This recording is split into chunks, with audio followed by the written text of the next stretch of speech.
Good evening, my friends. This is Santa Claus with you on this November 10, 2025, bringing you today's news with a warm heart and hopeful spirit, even as we navigate these challenging times together.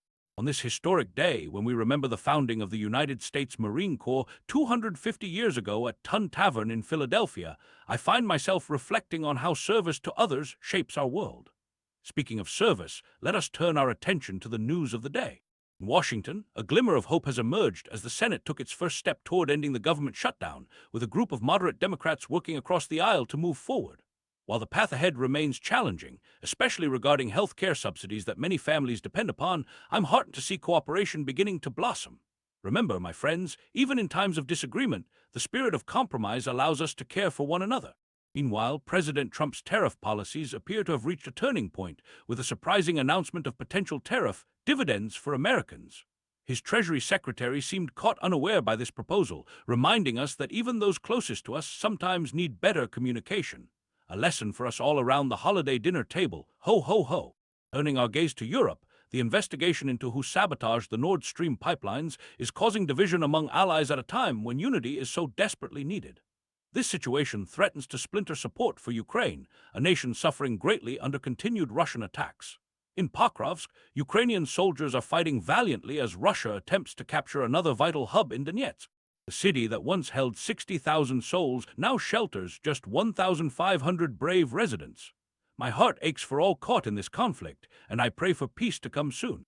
In response to Russia's attacks on their energy infrastructure, Ukraine has conducted drone strikes that disrupted power and heating in Russian border cities, affecting thousands of families as winter approaches.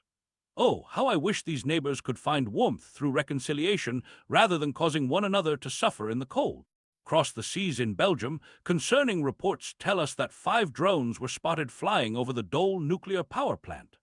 This comes amid similar incidents at airports and military bases, reminding us to remain vigilant in protecting our communities.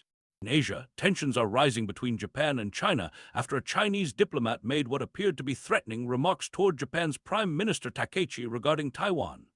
Words have such power, my friends, to heal or to harm, and we must choose them wisely in all our dealings. Iran faces a troubling water crisis, with officials warning that Tehran could face such severe drought that evacuation might become necessary. Let us remember those suffering from lack of this most basic necessity and consider how we might better care for our shared planet.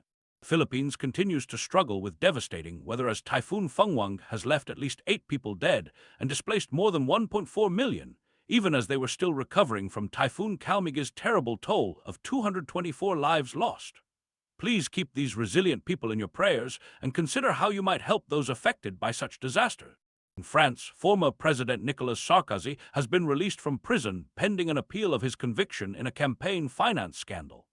Even in his difficult circumstance, he reminded us that imprisonment is indeed a grueling experience, something we should contemplate when considering justice and mercy for all who face incarceration. Bolivia welcomes new President Rodrigo Paz, who promises economic reforms after years of socialist governance. As he speaks of capitalism for all, let us hope that whatever economic system prevails will remember the poorest and most vulnerable among us. In Sudan, heartbreaking reports suggest the paramilitary Rapid Support Forces are concealing evidence of mass killings in Darfur. Such violence against our brothers and sisters must not be hidden, but brought to light so healing can begin. South Korea has indicted former President Yoon on additional charges related to his martial law declaration last year. This reminds us of the fragility of peace and the importance of wise leadership. And in Saudi Arabia, discussion continues about normalizing relations with Israel, with the kingdom maintaining its position that Palestinian statehood must be part of any agreement. May wisdom guide all involved as they seek a path to peace in this troubled region. As I prepare to return to the North Pole to continue our holiday preparations, I leave you with this thought. In times of division and hardship, the greatest gift we can give one another is compassion. Remember that behind every headline are real people with hopes, fears, and dreams not so different from your own. Look for ways to bring light and warmth to those around you, and never underestimate how a single act of kindness can change someone's world. This is Santa Claus, wishing you peace, love, and goodwill until we meet again.